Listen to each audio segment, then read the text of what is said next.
తెనాలి రామకృష్ణ కథలు. గుర్రానికి అక్షర జ్ఞానం నేర్పిన తెనాలి రామకృష్ణుడు.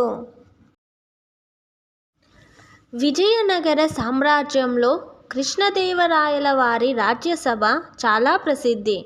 ఆ సభలో అనేక మంది గొప్ప పండితులు ఉండేవారు. అయితే వారిలో కొందరికి తెనాలి రామకృష్ణుడి తెలివి మీద అసూయ ఎక్కువగా ఉండేది. ఒకరోజు ఆ పండితులు రాజు దగ్గరికి వెళ్ళి, మహారాజా, తెనాలి తాను చాలా తెలివైన వాడని గొప్పగా చెప్పుకుంటున్నాడు. నిజంగా అతడు అంత తెలివైన వాడేనా అని పరీక్షించాలి అని అన్నారు. రాజు కృష్ణదేవరాయలు కొద్దిసేపు ఆలోచించి తెనాలిని సభకు పిలిపించాడు. తెనాలి, నీవు ఎంత తెలివైన వాడివో చూపించడానికి ఒక పని ఇస్తున్నాను. ఈ గుర్రానికి అక్షర జ్ఞానం నేర్పించు. చదవడం, అక్షరాలు గుర్తించడం నేర్పించాలి.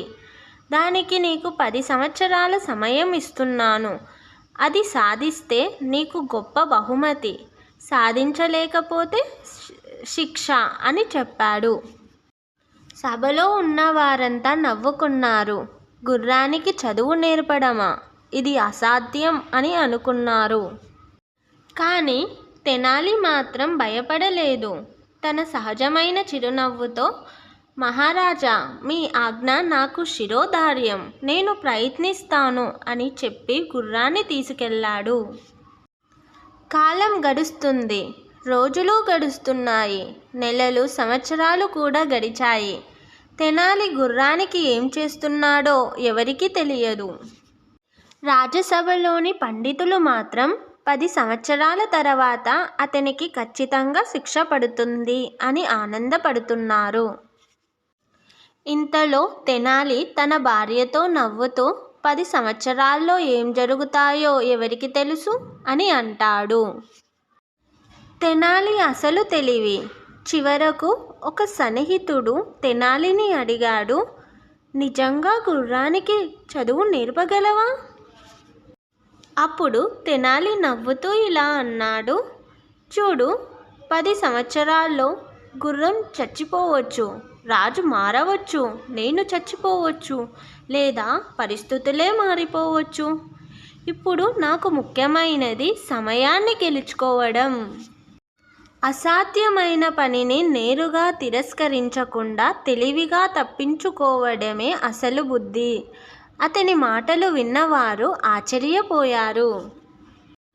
ముగింపు.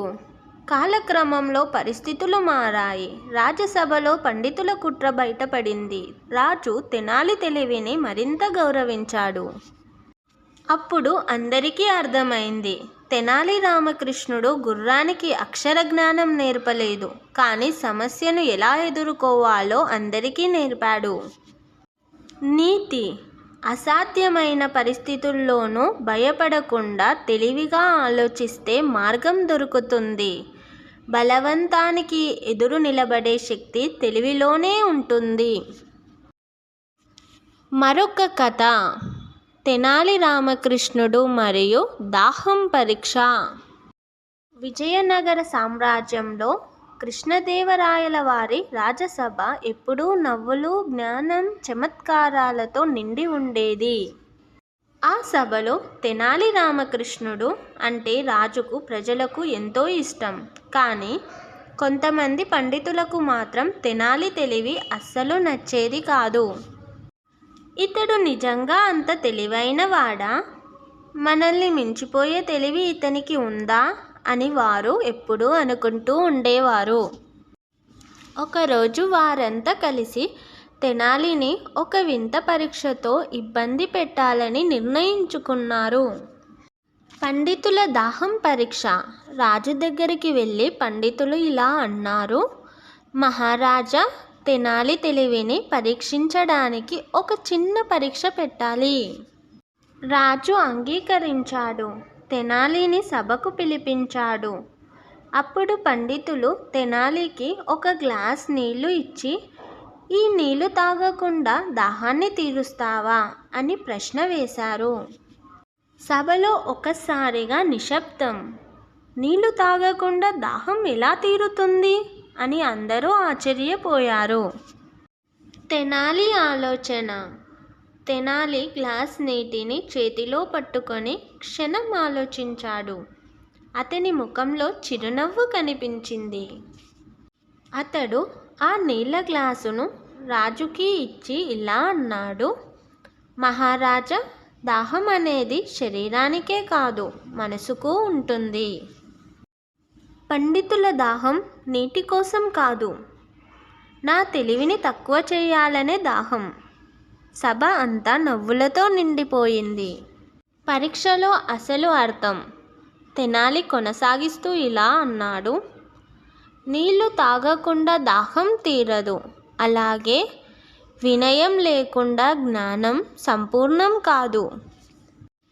పండితుల దాహం తగ్గాలంటే వారు తమ అహంకారాన్ని తాగాలి. ఈ మాటలు విన్న పండితుల ముఖాలు ఎర్రపడ్డాయి. రాజు నిర్ణయం. రాజు కృష్ణదేవరాయలు నవ్వుతూ ఇలా అన్నాడు, తెనాలి, నీవు ఈ పరీక్షలో గెలిచావు. నీటి దాహం కాదు, మనసు దాహం ఏమిటో అందరికీ చూపించావు. పండితులు తల వంచి తమ తప్పును ఒప్పుకున్నారు. ముగింపు. ఆ రోజు నుంచి పండితులు తెనాలిని పరీక్షించడం మానేశారు. తెనాలి మాత్రం ఎప్పటిలాగే వినయంతో చిరునవ్వుతో రాజసభలో నిలిచాడు. నీతి. ప్రతి సమస్యకు నీటిలాంటి ప్రత్యక్ష సమాధానం ఉండదు. ఆలోచన ముఖ్యం. అహంకారమే అసలు దాహం, వినయమే దానికి నీరు. తెలివి అంటే మాటలతోనే కాదు, భావంతో గెలవడం.